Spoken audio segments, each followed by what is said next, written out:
Okay, so this is our method 3, derivative of an inverse function. The important definition here to memorize, and this is one you're going to add onto your flashcards today, is this notation means the inverse of my derivative is equal to 1 divided by the derivative times the inverse.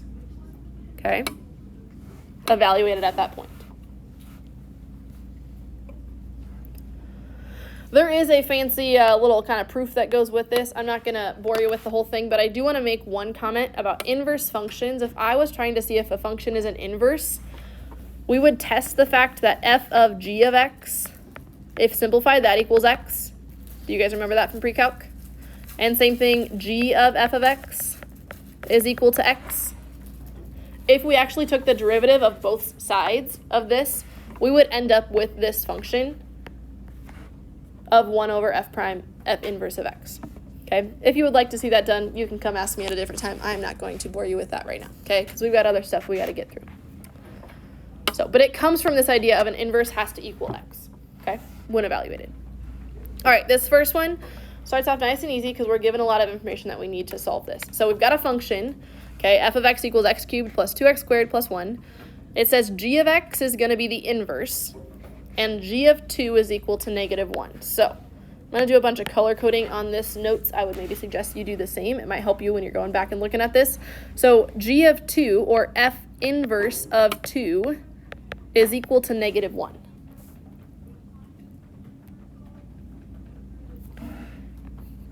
Okay, let's just think about what that means for a second here. If I had my original function, let's just say f of x, and this is my inverse function. Okay, that means on my inverse function, the point 2, negative 1 exists, right? On my function side, the point negative 1, 2 exists, right? They're opposites. So the x and the y flip for my inverse. That's going to be important in this case today, okay? So it's nice because they already gave us this information for this one. We're going to write this definition of derivative of an inverse probably about 3 or 4 times, actually maybe 5 times today, so that way we get some practice memorizing it. So our derivative of the inverse, so our inverse derivative of x is equal to 1 divided by our derivative of the inverse.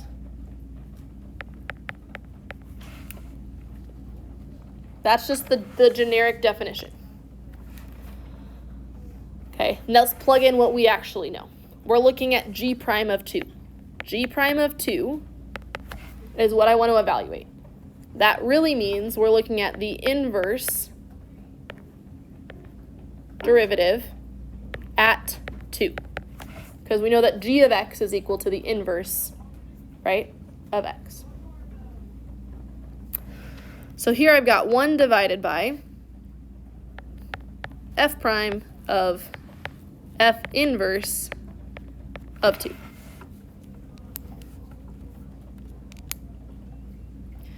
Now I can actually start evaluating what these things mean, okay? We have to make sure we're using the correct formula. So if I am looking at the derivative, or sorry, not the derivative first, I'm looking at this inverse of 2, okay?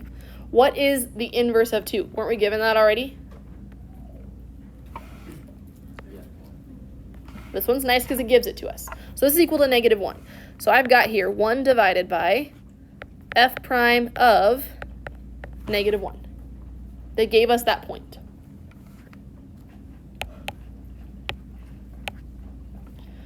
Okay, well now I need the derivative. So I need to go back up here. Let's take the derivative of x.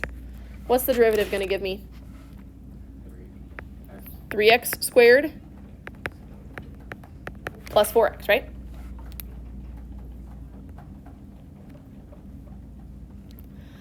And now this notation right here means I'm going to do what? Plug in negative 1 into that green function, right? Into the derivative function. So this equals 1 divided by 3 times negative 1 squared plus 4 times negative 1.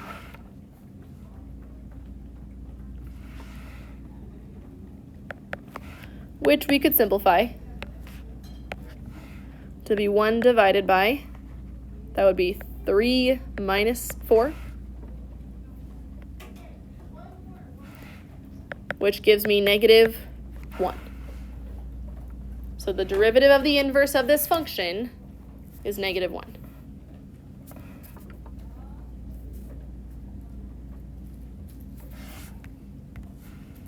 Okay, do we all see where all of those things came from, all those numbers, for the most part?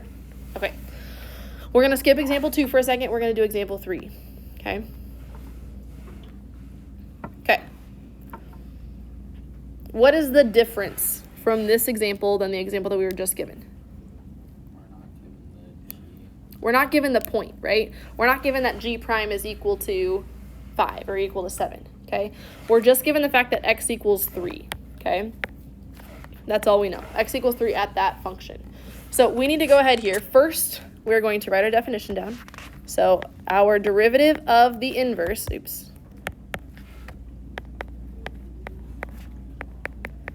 is equal to 1 over the derivative of the inverse. Make sure your notation, you're being careful there with the derivative being in the correct spot and the inverse being in the correct spot.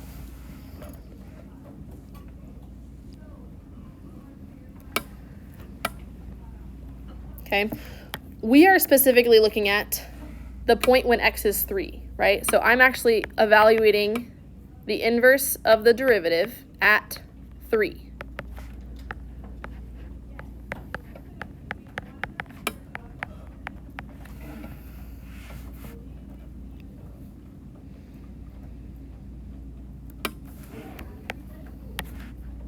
Okay, so the inverse of 3. Do I know what my inverse of 3 is right now? I was not given that, right? So I need to find it. So if I want to find the inverse, that means I'm switching my x and my y. So x equals, not negative, 1/4 y cubed plus y minus 1. This is my inverse.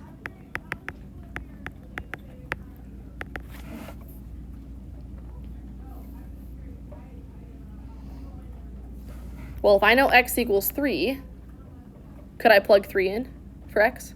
Yeah. If I plug 3 in, I get 1/4 y cubed plus y minus 1. Now, is this something that you could solve in your head real quick? No. So we're going to use our calculator to solve this, okay? So we're going to, in our calculator, we are going to plug in 3 as our y1 value. So y1 is going to equal 3. And then y2 is going to equal 1/4 x cubed plus x minus 1. Because if you plug in y in your calculator, it's going to freak out, okay? So you're going to use x's, which means the answer we get out for x is actually going to be what value for us, for y, okay? So plug this in your calculator real quick. You are going to graph it, and then you are going to figure out where do they intersect.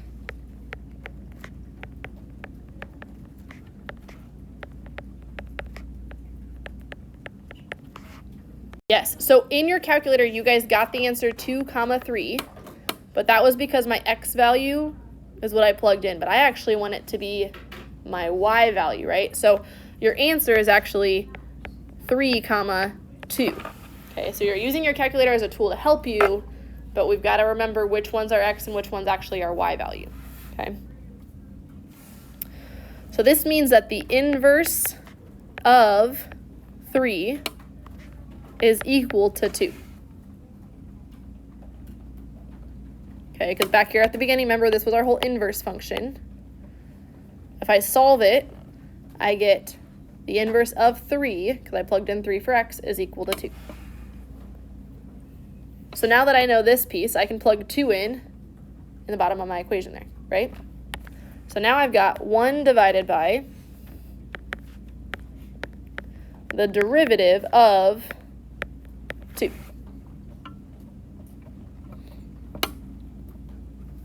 Okay. Now I got to take the derivative of my function. So if my function is 1/4 x cubed plus x, what is my derivative function going to be? 3/4 x squared. Yep, 3/4 x squared plus 1. Okay, so if I'm given that f prime of 2, or the derivative is at 2, how am I going to find that? Plug in 2 for this function here, right? So I'm going to plug in 2. So I've got 1 divided by 3/4 2 squared plus 1.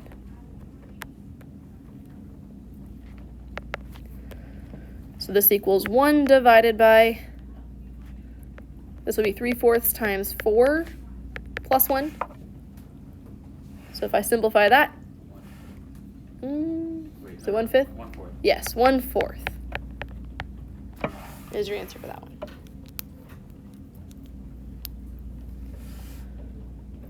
Now let's go ahead and look at example 2 here. Example 2, we're finding the derivative. This is very similar to example 3, okay? Same process and idea. So let's go ahead and write our definition of the derivative again, writing it down for the third time. So I've got the inverse of the derivative of x is equal to 1 over the derivative of the inverse.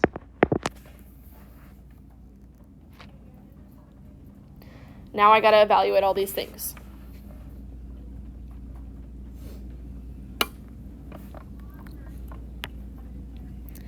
Okay, we're looking at what specific point? What's my x value? Pi. So I'm finding the inverse of the derivative of pi. So that equals 1 over the derivative of the inverse at pi.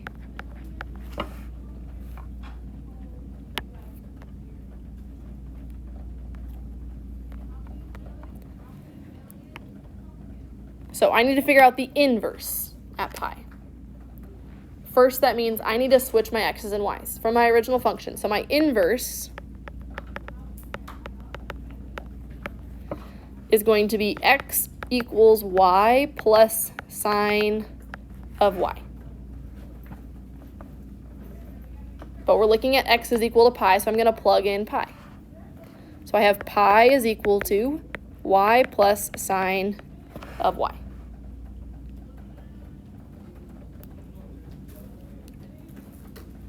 Okay. Now, some of you might be able to look at this and guess and check, okay? But if we can't, what should we do?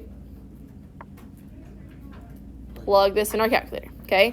So again, this left side, it doesn't really matter which side, but this will be y1 and this will be y2, okay? Whatever you get as your answer, we are going to flip that, right? Because I want y comma x. So plug it in your calculator, figure out where do those intersect. So it is crossing at pi, which means your point is pi comma pi. There's no confusing there because they're both the same, right? But technically, you switch the order of them, but since they're the same, it doesn't matter, okay? So we know that the inverse of pi is equal to pi. So I can plug that in up here. So now I have 1 over the derivative of pi.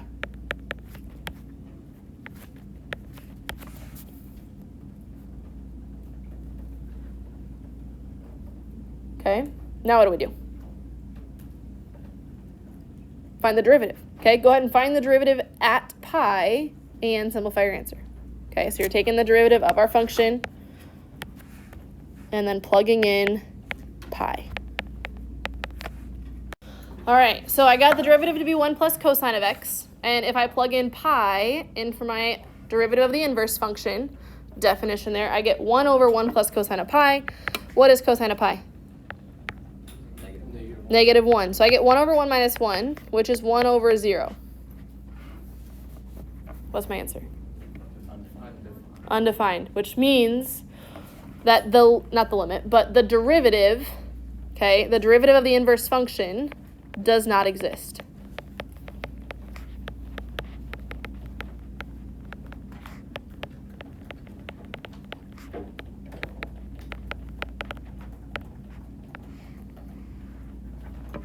Okay. Okay, we have done a few of these before where we're given a table and we have to evaluate some things, okay? Same idea, we are finding the derivative of an inverse, but given a table. So we need to figure out what does that mean. So it says here that f is a differentiable in increasing function. Selected values of f and its derivative are given in the table below, or above actually. If g is the inverse of f, what is the value of g prime of 6? Okay, so inverse function of the derivative. So we know from our definition is that the inverse of a derivative, this is the fourth time we're writing it, get practice with that, is 1 over the derivative of the inverse.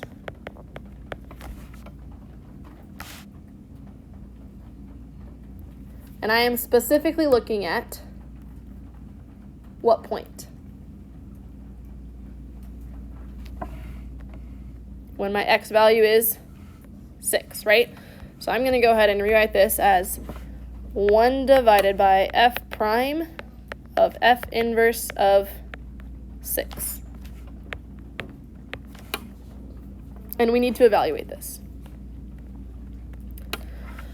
But we first need to remember a table, okay? In this table here, my function of x has the point 0, 2. It also has the point 3, 6, right? It also has the point 6, 21. These are my x values, these are my y values, correct? My inverse function has the points 2, 0, right? And 6, 3, and 21, 6. My x and my y values are flip-flopped, right? So if I am looking, yeah. So we are looking at when my inverse function of 6. Where's my inverse function when my x value is 6? So if we look at the rewritten table over here that we wrote, my x value is 6 when my y value is what? 3. Or if we're looking at this table, we can ask ourselves this question. When does f of x equal 6? Okay, my f of x equals 6 here. So that means that x equals 3. Okay. So this would turn into now 1 divided by the derivative of 3.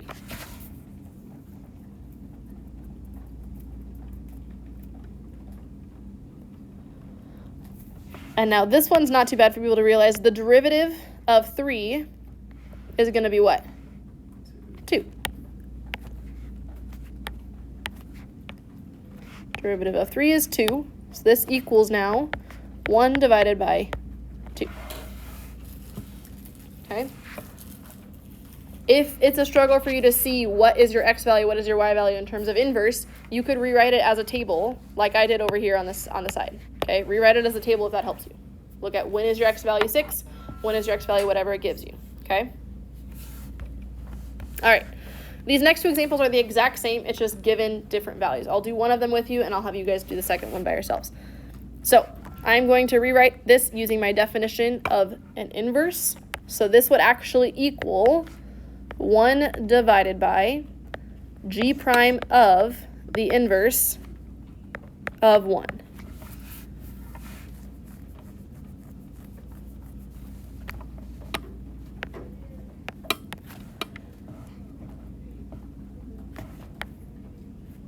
Okay, so I'm looking at my table, and I'm looking at my g of x column. When is my g of x column equal to 1? So when is g of x equal to 1 in my table? At -1. When my x value is -1. Okay, so this now equals 1 divided by g prime of -1. Now, g prime of -1 equals what? 1 over -1. Or, I mean, -1. Yeah, -1/5. So this equals 1 divided by -1/5, which actually equals what? -5. -5. okay? Go ahead and try out letter B, following this exact same idea. It's just different numbers. And then I'll give you the answers to make sure we're on the right page. All right, did we all get negative 1/2 for this one? Very good. Okay, so this is the end of the derivative of the inverses. Okay, remember there's 3 different methods we talked about. Okay, this last one uses that formula. This formula will be on your quiz next class. Okay, that 1 over g prime of the inverse of a variable. Okay, it'll look like this on your test or your quiz for your matching. Okay, if I say what is the derivative of an inverse, this is what you would tell me. Got it? Okay, that'll be a flashcard we will add here after we are finished with our notes. So grab out the second set of notes that are in Schoology over derivatives of inverse trig functions.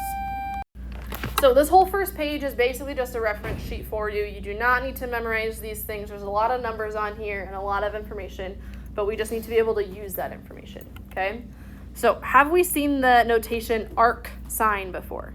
Do we know what arc stands for? Or what is arc sine? The inverse of sine, right? This is the exact same thing as sine inverse of x. That's probably how you more so saw it, right? But arc sine, same thing, okay? Same thing, arc cosine, inverse of cosine. Arc tangent, inverse of tangent, okay? Now, the other thing in here is it says that none of the basic trig functions have an inverse function, okay? Because if you think about the sine or the cosine graph, right, it's like this, yes? If I took the inverse of that, okay, of this whole thing, would it actually be a function? Would it be able to pass the vertical line test? No, it would not be able to pass the vertical line test, okay? But we can look at a specific domain and range that there is an inverse of for this, okay? So that's where this table comes into play. So if I'm looking at sine of x, okay, the domain of the inverse, so that means my x values, are going to be between -1 and 1. And the domain, or sorry, the range of my inverse are going to be in between -pi/2 and pi/2, okay? The range is where we are going to get a lot of our information from today, okay? The range of these specific inverse trig functions, so that way we can evaluate them. This is not something that I expect you to have memorized, okay? You just have to be able to reference it, okay? So these are also your pictures of your 6 inverse trig functions. Again, I don't expect you to have these pictures memorized of what these graphs look like, okay? But it's just showing you that this is the domain and range that it's restricted on for my arc sine. Otherwise, it would continue like this, right? And it would not pass the vertical line test. Okay, so it was restricted to just -1 and 1 and pi/2 to pi/2, okay? All right, let's look at some actual examples here. We are going to throw it back to geometry and evaluate some things. We're going to use Pythagorean theorem today. It's going to be good, okay? All right, next page.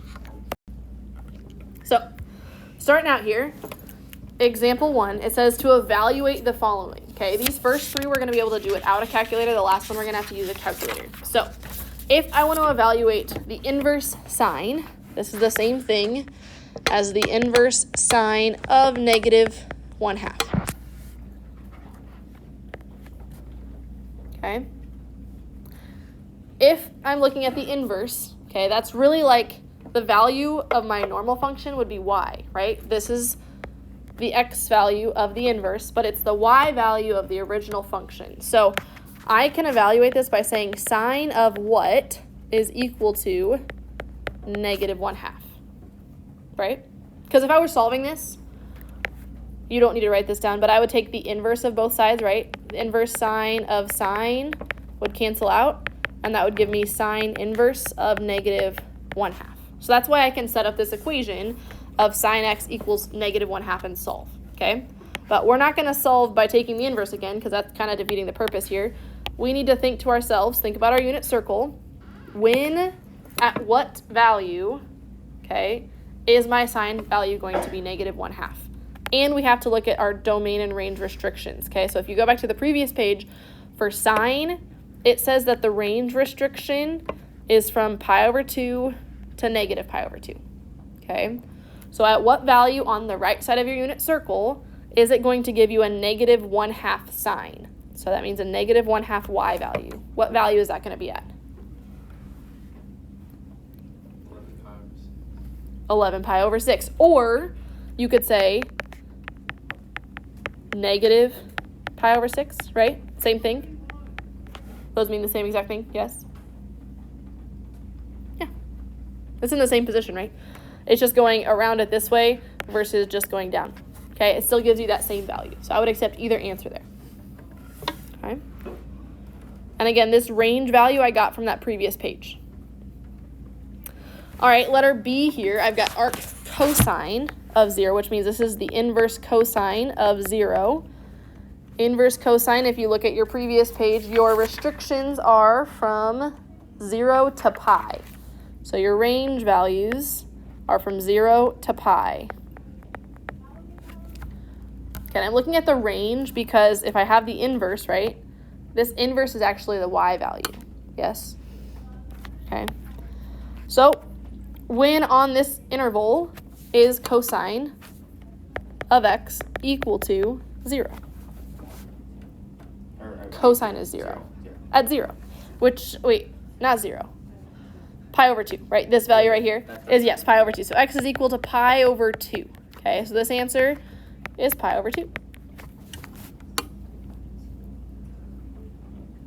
We omit that 3 pi over 2 option because it's not part of our interval. Okay? All right, this one's a little tricky. If you look at the previous page, for tangent, your range is from negative pi over 2 to pi over 2. So that's the range of your inverse tangent function. And I want my tangent of x to equal square root of 3. Okay, tangent is what?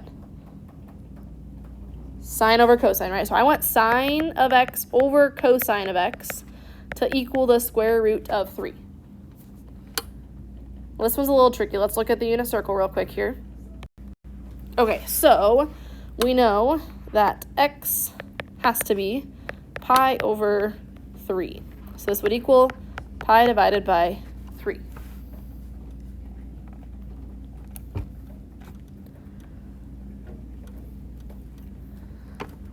Okay, if I did the same idea and I said sine of x for this one equals 0.3, can I use my unit circle at all to figure that out? No. So on this one, we are going to use your calculator. Okay, and you are going to do the inverse of 0.3. Make sure you are in radians. Okay, so if you evaluate that, round to about 3 decimal places, what do we get? 0.305. Okay, everyone make sure you know how to plug it in the calculator. Get 0.305. All right, now we're going to draw some pictures to make sense of some of these things.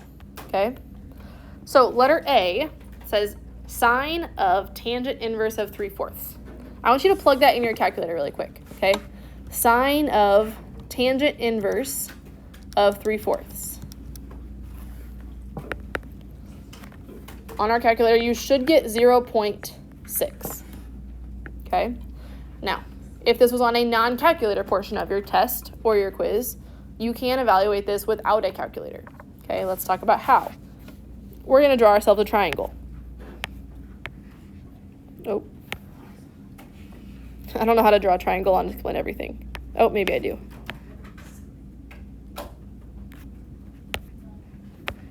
Whatever. Okay, I'm just going to draw. It's not going to be perfect, but that's why Notability is better. Okay, so if I'm going to just label, every time I draw a picture, I'm going to label my angle in the bottom right, just for ease of making the same thing every single time. Okay, I'm going to first start by drawing this tangent inverse of 3/4 onto my triangle. Okay, tangent, remember your SOHCAHTOA. SOHCAHTOA. Tangent is opposite over adjacent, right? So if I was trying to find the inverse tangent of 3/4, those numbers would be opposite over adjacent here. So it'd be 3 and 4 there. Okay, so I got those from the inside tangent function, 3 and 4. Okay, now it's asking, well, what is the sine of this triangle? Okay, well, I need to figure out the third side here, which is where Pythagorean theorem comes into play, but we know this one. This is a special right triangle. It's 3, 4, 5. Okay, so if I was trying to find the sine of this angle from y, sine is opposite over hypotenuse. So sine would be 3 over 5. And if you plug 3 divided by 5 in your calculator, do we also get 0.6? Yeah. So this answer is 3/5. I got that from my triangle.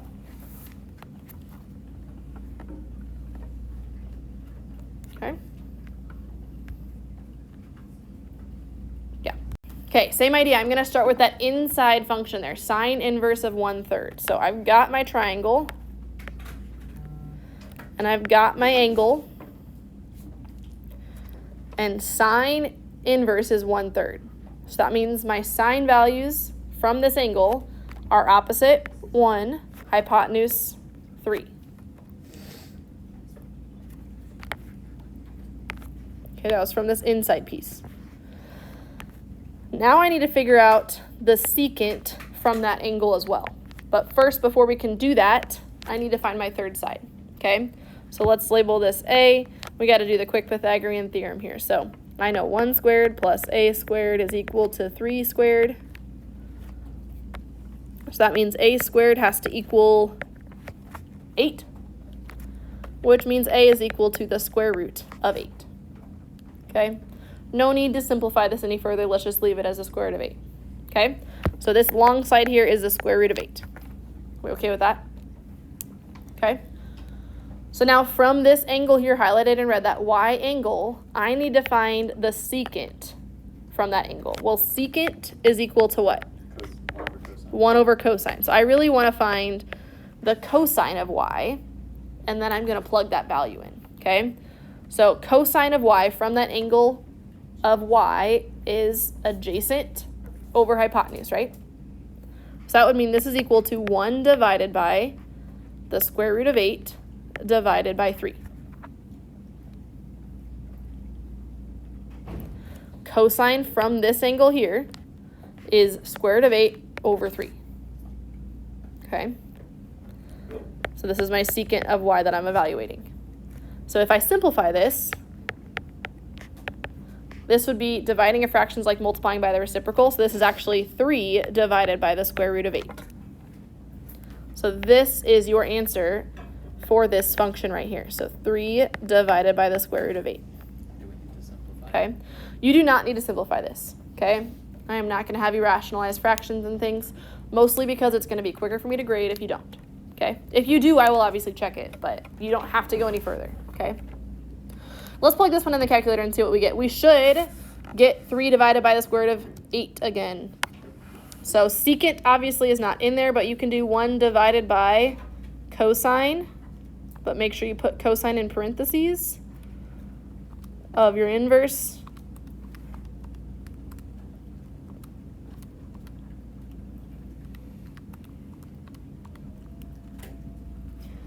And if you check 3 divided by the square root of 8 as well, you should get 1.06 approximately when you plug in both of them, if you plug them both in correctly, okay? So these next two here, both just have x and 3x. So there is no ratio of like 5 over 2 or 2 over 5 or 3 over 5. Okay, we're just given a variable. So I'm going to start out by drawing a picture of a triangle again. I'm going to label this y down here. Now from this piece right here, I know that the sine inverse is x, or sine inverse of x, okay? So sine is opposite over hypotenuse. So I'm going to put x here. What's my hypotenuse going to be? 1.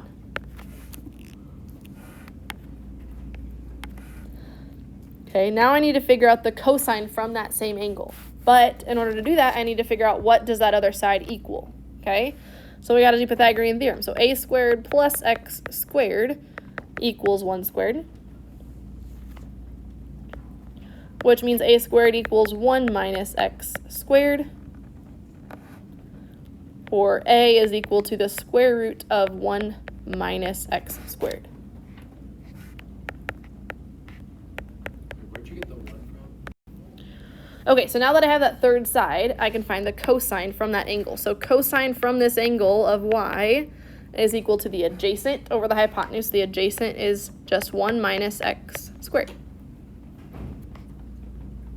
divided by 1, right? So your answer for this is the square root of 1 minus x squared.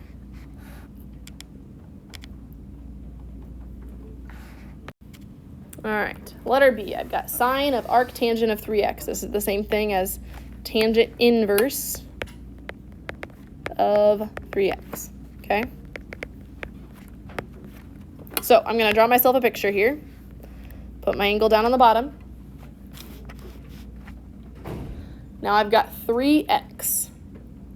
3x would go where? If I'm talking tangent. Tangent is opposite over adjacent. So I'm going to put the 3x on the opposite side. And on the adjacent side, what am I going to put? 1. And now I need to figure out, well, what does a equal on this side? So I would have, be careful of where you're putting your squared things. I've got 3x squared. That whole quantity of 3x is squared. Plus 1 squared is equal to a squared. So this means that a is equal to the square root of 3x squared plus 1.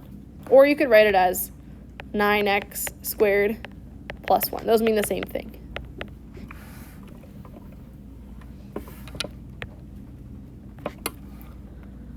Okay, so now that I know that third side, if I want to find the sine from that angle, sine of y would be opposite over hypotenuse. So that means 3x divided by the square root of 9x squared plus 1.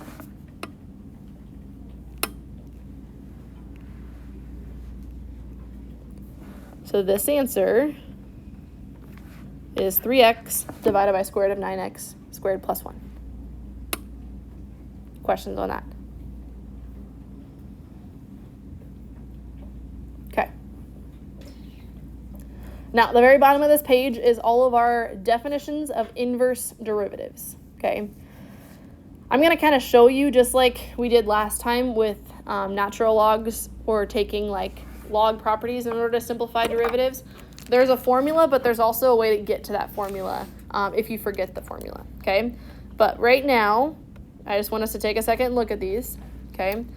Anytime it says arc sine or arc cosine, remember this is just sine inverse of u, where this u might be something like 4x or 4x squared, right? If you have something in that function there that you're taking the derivative of, you also, this is using the chain rule, you have to take the derivative of that piece as well, right? So this u prime definition there is just the derivative of that inside piece. And then the rest of this is just, that's your definition of an inverse sine function that we are just going to have to memorize, okay? So that u prime notation means you're taking the derivative of whatever that thing is, okay? And then you're leaving the thing by itself and squaring it on the bottom, okay? These top four are going to be ones that I ask that you have memorized, okay? Those bottom two are ones that if I gave it to you on a test, okay, I'll give you that function, okay? But these top four, if it was on a test, I would expect you to know those. And if you didn't remember those or if you forgot them, then you would just miss that point, okay? So I'm going to give you guys some time right now since I've been talking at you for a while, and I'm going to have you guys fill out the note cards for these to add to your flashcards, and I'm going to have you fill out the ones that I wrote on the board up here. I also included a picture of them in Schoology. So these are your 5 derivatives and derivative of an inverse that I want you to put on your flashcards. Okay, so you guys can go grab 5 note cards over there. If there are not any note cards left, I've got some more. So I'll give you guys some time to fill out those right now. So this is differentiating inverse trig functions. There is a long way to do it without actually memorizing the formula, okay? But then there's also just the shortcut memorizing the formula, okay? And that'll get you there a lot quicker. So I'll talk about the long method here in a second. But your function of arc sine 2x, the derivative of that, okay, that's my top one there. So let's identify what is my u. Actually, I'm going to write this over here a little bit. Okay, my u is that piece next to the arc sine. So it's going to be the u value is 2x. What is my derivative there? 2. Okay, so now I just have to plug those two pieces of information into my function or my derivative. So my derivative is going to equal u prime, which is 2, divided by the square root of 1 minus u squared, so that's 2x squared. Is that not imaginary? So that is your answer. That's your derivative, using your formula, okay? But the hard part is remembering the formula, okay? Because it's kind of a funky one, right? Now I'm going to show you real quick, not really quick, it's going to be a little bit longer, but showing the long method, how you could get to this answer without memorizing your formula, okay? So it's kind of written out here for you, but if we had a function y, which is equal to arc sine of 2x, and I wanted to get rid of arc sine, what's the inverse of arc sine? Sine. So couldn't I take the sine of both sides, and then those go away, and now I'm left with this second line here. Sine of y is equal to 2x, okay? Then we could use implicit differentiation, which means I'm going to take the derivative of the left side and the right side with respect to x. So if I took the derivative of sine of y, that gives me cosine of y times dy dx, right? And if I took the derivative of the right-hand side, I get 2. Okay, so this is using implicit differentiation. And then when we do implicit differentiation, we have to solve for dy dx. So if I solved for dy dx, I get 2 divided by cosine of y. Okay, now the piece that's missing is how do I get from cosine of y to this piece? Well, they used a picture of a triangle like we did on the previous page. So if I go ahead and draw myself a little triangle here with my angle of y down there, back at the beginning it was arc sine of 2x. So from this angle y, sine is opposite over hypotenuse. So sine is going to be 2x over 1. Okay? What I want to know is cosine from this angle. Cosine of y. Okay, in order to do that, I need to figure out what does this third side equal. How do I find that third side? If I have two sides of a triangle, how do I find the third side? Pythagorean theorem. So I can find that third side by saying a squared plus 2x squared is equal to 1 squared. Which that gives me a squared plus 4x squared equals 1. Move that 4x squared over. And then I can take the square root of both sides. So I get that a is equal to the square root of 1 minus 4x squared.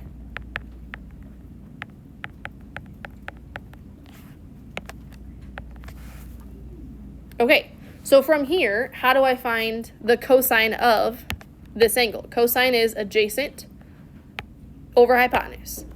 So cosine is square root of 1 minus 4x squared divided by 1, right? So that is where this cosine of y equals square root of 1 minus 4x squared is coming from.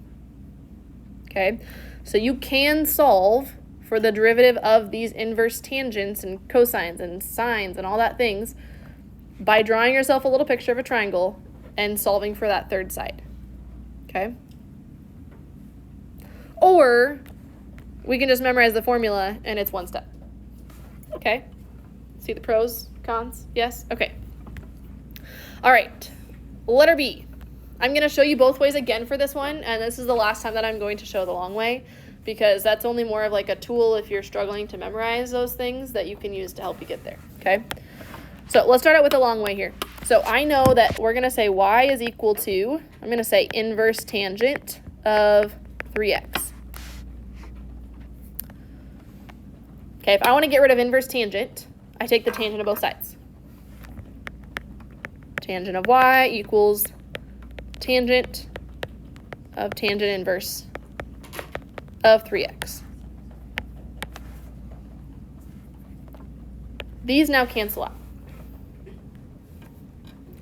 And I'm left with the tangent of y is equal to 3x. Okay? Now, I'm still wanting to take the derivative of this thing. Okay? So the derivative of tangent of x, or sorry, tangent of y is going to give me what? What's the derivative of tangent? Secant squared times dy dx. Because it's relation to x, okay? If I took the derivative of the right side with relation to x, the derivative of 3x would give me 3. Okay, so if I solve for dy dx, my answer for dy dx is going to equal 3 divided by secant squared y.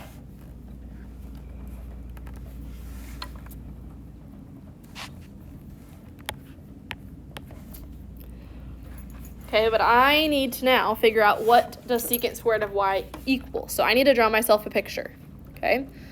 In my picture here, I've got y down here, and I'm going back to look at the original. It says arctangent of 3x. So that means from y, tangent is 3x. So opposite over adjacent. So 3x and 1 in that respective location. If I wanted to find that third side, we can do Pythagorean theorem, okay? And if you do Pythagorean theorem, you get 1 plus 3x squared, the square root of it.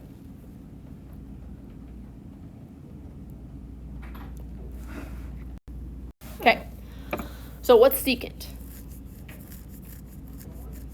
Secant is 1 over cosine. So this is really, I know, well actually I'm going to write this off to the side here. Secant of y is equal to 1 over cosine of y. Okay? Well, from this angle y, what is cosine going to be?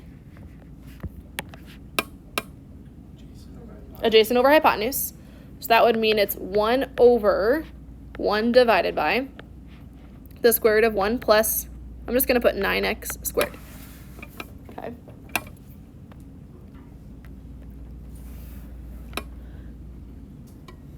Okay, let's clean that up a little bit. If I have a fraction and a fraction, this is the same thing as the square root of 1 plus 9x squared, right?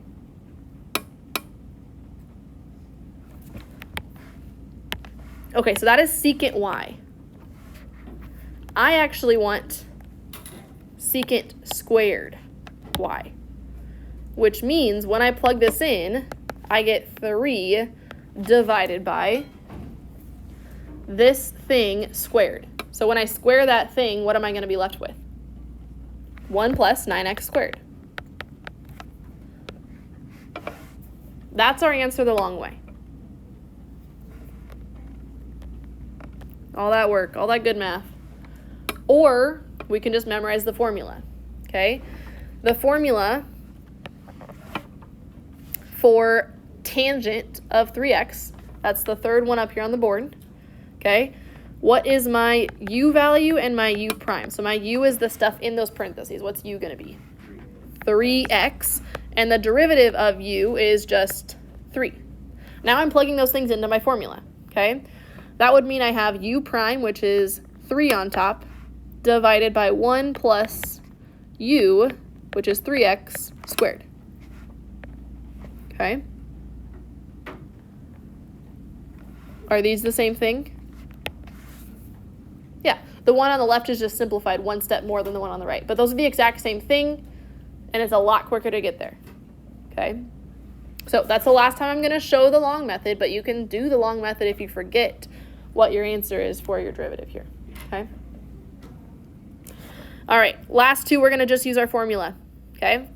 Letter C, I've got tangent inverse of square root of x. So using that tangent formula again, so that third one there, let's identify what is my u value and what is my u prime value. What's u going to be? X to the 1/2, or just square root of x, right? Or x to the 1/2. What is u prime?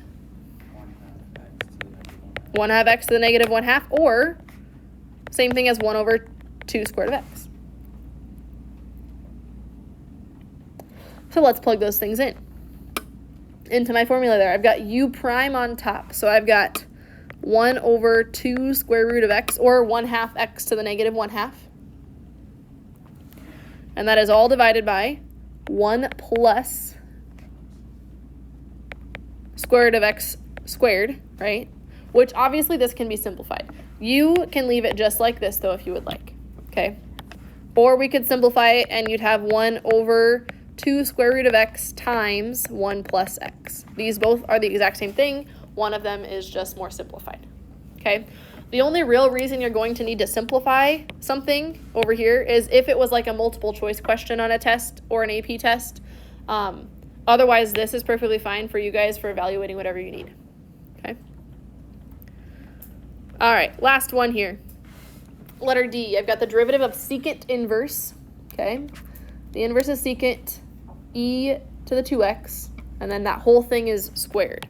So we're going to have to apply the chain rule here before we actually take the derivative of the inverse. So this 2, if I deal with that, take the derivative, that 2 is coming down in front with the chain rule, and then I've got 2 times the secant inverse of e to the 2x. And now I got to go look at that formula for secant inverse, okay? Or copy and paste it down here if you want. I just can't do that on Notability or explain everything. So my derivative, let's identify my u value. My u is e to the 2x, right? And what is my u prime? What is the derivative of that? 2e. 2e to the 2x, okay? So if I use my formula says u prime on top, so 2e to the 2x divided by, what's the first thing in the bottom there? Absolute value of u, so absolute value of e to the 2x times the square root of my e value, which is e to the 2x squared minus 1. That is from your formula. Okay? This is one of those that I would not expect you to have memorized. The 4 that I expect you to have memorized are up on the board. Okay? The sine, cosine, tangent, and cotangent inverses. Okay? One other real quick thing is, can I cross out this e to the 2x and that e to the 2x?